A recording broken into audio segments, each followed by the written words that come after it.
Have you ever felt very spiritual, very awakened, but still felt like something was missing? You study meditation, you write in a journal, you hear about unconditional love. But then, in an ordinary moment, an argument, a tiny sadness, you find yourself reacting exactly as you did before, as if you haven't gone anywhere at all. The truth is, you haven't gone anywhere. You're just going around in circles. And the thing you've been avoiding all this time, it's not karma, it's not the universe, it's the part of yourself you've never dared to face. They call it darkness, shadow. It's not bad, it's not wrong. They're just the parts of you that you rejected in order to be loved, to survive. But the more you deny it, the stronger it becomes. And it will manifest in how you react, in who you love, in who you hate, in the role you've played for so many years. Shadow work is not a theory. It is the bravest act on the spiritual journey, turning back to look at the part of oneself that one was previously unwilling to see, not to be edited, not curable, and to understand, to feel, and finally, to return completely. What did you used to think shadow work was? Is it journaling? Or is it healing inner wounds? Or is there some technique to overcome childhood trauma? For many, it sounds like an extension of self-help, a branch of modern spirituality. But if you truly delve into it, you'll see, shadow work isn't a technique, it's a commitment to living authentically. Shadow work, simply put, is working with the parts of yourself that you don't want to see. It's not because you've never seen them, it's because you have, and you've learned to ignore them. From a young age, we are taught how to be accepted. You have to be strong, be good, you have to be positive, you must be kind. And to live by those things, we had to deny many natural parts of ourselves: anger, envy, weakness, loneliness, and our small egos. They don't disappear. They were just pushed down. And then, over time, they form what Jung called the shadow self. You don't need to live negatively to have darkness. You can be a good person, someone who always helps others, someone kind, and still have a part of you that you never dare let anyone see. And it's that part, the part you've never recognized, that silently controls how you react, how you connect, and even how you love. It's not bad nature, it's just the part of you that you used to hide, to be loved. Shadow work begins when you stop, look at your repetitive reactions, and ask yourself, what am I denying in this? It starts when you stop trying to positivize everything and begin to stay with the truth. There are things you feel, even if they're not beautiful, that are still a part of you. When you work with the shadow, you don't add anything to yourself. You call back the parts you once rejected. The special thing is, darkness doesn't rise when you meditate quietly in the room. It comes in everyday moments, when you're jealous of someone, when you feel inadequate, when you're angry but don't dare to speak. It happens when something triggers you and you overreact compared to the nature of the situation. That's when you see the darkness, not outside, but inside. And that was the real beginning. Not to blame yourself, not for analysis, and to stay, to understand, to tell yourself, I see, and I won't ignore it again. Shadow work is not the next step in the healing journey. It's the foundation. It is the root. It's something you have to step into before any other tool can touch you. Because if you don't know what you've denied, everything you're building is just on the surface. There's no foundation. And one more small thing, shadow work doesn't lead you to perfection. It leads you back to wholeness. There's one thing no one tells you when you begin your spiritual journey. You can know a lot of things, but still not truly understand yourself. You can take healing courses, practice meditation every morning, and read dozens of books about consciousness, energy, chakras. But if you've never sat with the parts of yourself you avoid, you're still building on sand. The problem is, shadow doesn't disappear on its own when you become spiritual. In reality, many people embark on a spiritual journey to avoid it. They hid in the light, in positive affirmations, and in the energy of love and gratitude, but only to distance themselves from their true feelings.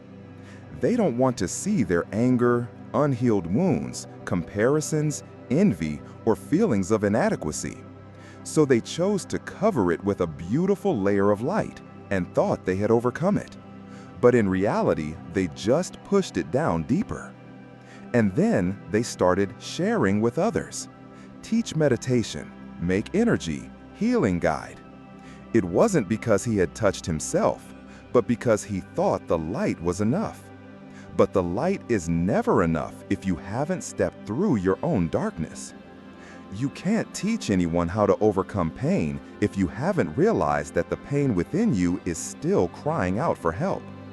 You can't create a safe space for others if you're still full of unheard voices within yourself.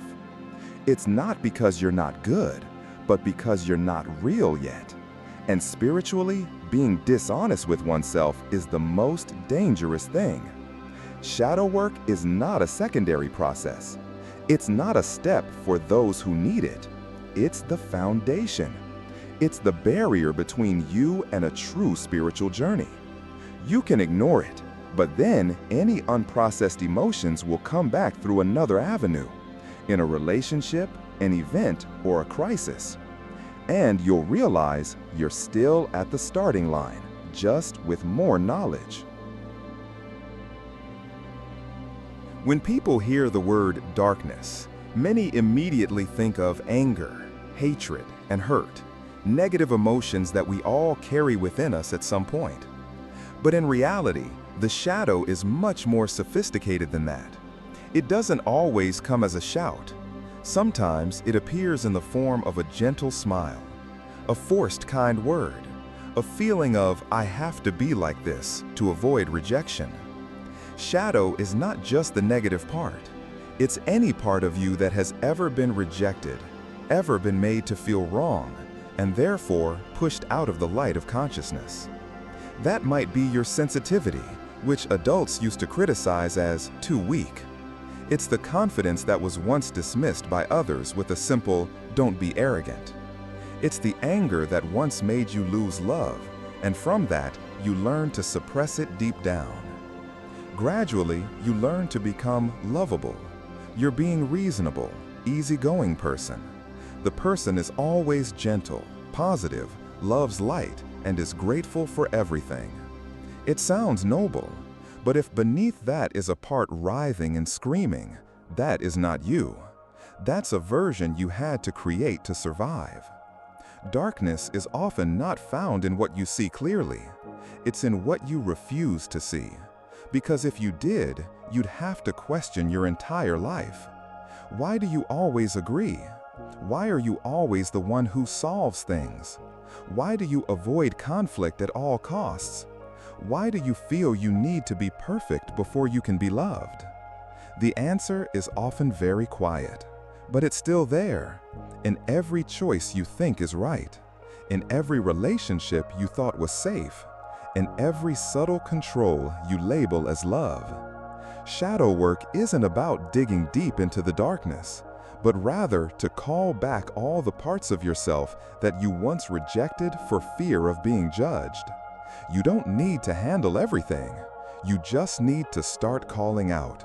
There's a part of me that's tired, angry, and doesn't want to pretend. And when you see it, you'll see yourself again. When you avoid the darkness, you don't eliminate it. You're just pushing it deeper, where it can silently control everything you do without you even knowing.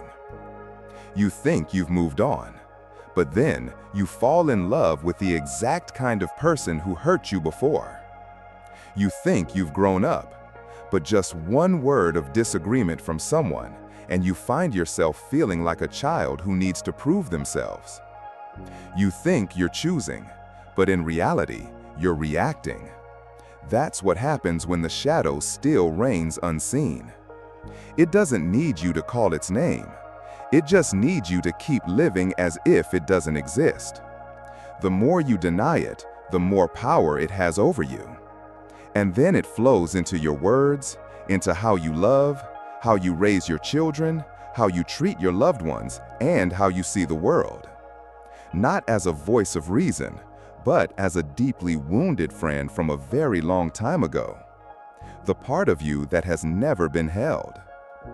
That's why you can meditate every day and still find yourself reacting the same way. That's why the more you learn about spirituality, the more uneasy you feel. That's why the more good you are, the more exhausted you become. Because the darkness within you doesn't disappear with the light. It's just going deeper, waiting for the right moment to erupt violently. One day, you might break down in an argument, or in a single rejection, or in a fleeting moment, someone accidentally touches the exact wound you've forgotten you're carrying. And you'll ask yourself, why am I reacting so strongly? The answer is because you've been avoiding it for too long. Not facing your shadow doesn't make you a better person. It only makes you live as an unreal version of yourself. And living like that, even if you're loved, you'll always feel not enough. Facing the darkness doesn't begin with an expensive therapy session, a solemn ritual, or a sacred journey. It starts where you least expect it, a reaction you find a little too much. A word from a loved one makes you want to withdraw or get angry. A small situation that bothered you all day. A look that makes you feel judged. And you wonder, why am I reacting so strongly? But then you quickly skim over it. You reassure yourself, I'm fine. Then you return to the rhythm of life, to the light, to the busyness. That's where shadow work truly begins. Not with what to do, but with staying. Stay with that feeling, without judgment. Don't analyze it right away. Just admit, something inside me has just been touched. When you're brave enough to stay, you start to hear what you usually avoid. It could be the voice of the child within you. I'm not allowed to be wrong. Or, if I get angry, I'll lose love. You might realize you've lived to avoid anger, avoid disappointment, avoid being left behind. The first step of shadow work isn't about solving anything. It's an honest observation. It's about looking at what you usually avoid with kind eyes. Don't run from your emotions, but don't dissolve into them either. Stand still in the smoke and look. That was the first major practice. Many people think shadow work is a deep and special process, but the truth is, it happens in the smallest moments of life. The time you felt envious when your friend succeeded. The last time you felt angry was when you weren't recognized. The time you tried to please others even though you were exhausted. Each of those reactions is a gateway. And every time you stop, observe, and don't deny, it's a deep step forward into yourself. Keeping a journal can help. Asking questions is the same. Not to analyze, but to evoke emotional memories. Such as, when did I feel this before? Has anyone ever made you feel that way? How did I learn to survive this feeling? And are you still doing it that way now? You'll see, a lot of the emotions today are not from the present. They are a legacy from the old days, the times you were left behind, judged, and misunderstood. And shadow work is when you go back to those moments, not to blame anyone, but to bring the light of awareness into a place that has been silent for too long. The important thing isn't to process really fast, but rather to stop denying.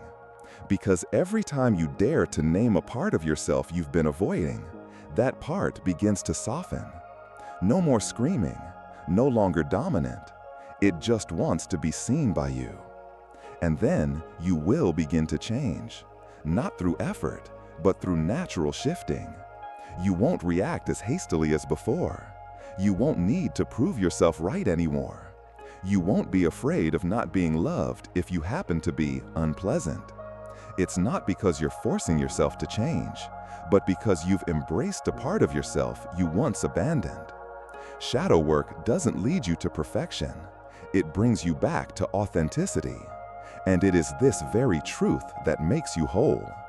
No longer striving to be good, no longer hiding to survive, but rather to live fully, multi-layered, with light and darkness, peace and chaos, and still be loved. If you're wondering, where do I start? The answer is right in your next reaction. When someone makes you feel unsafe, inadequate, or unheard, stop. Look at that reaction. Instead of fixing it, ask, what part of myself am I protecting? As long as you stay with that question, you've embarked on the journey. And that journey won't end with a course, a video, or a healing session. It ends the day you stop running from yourself.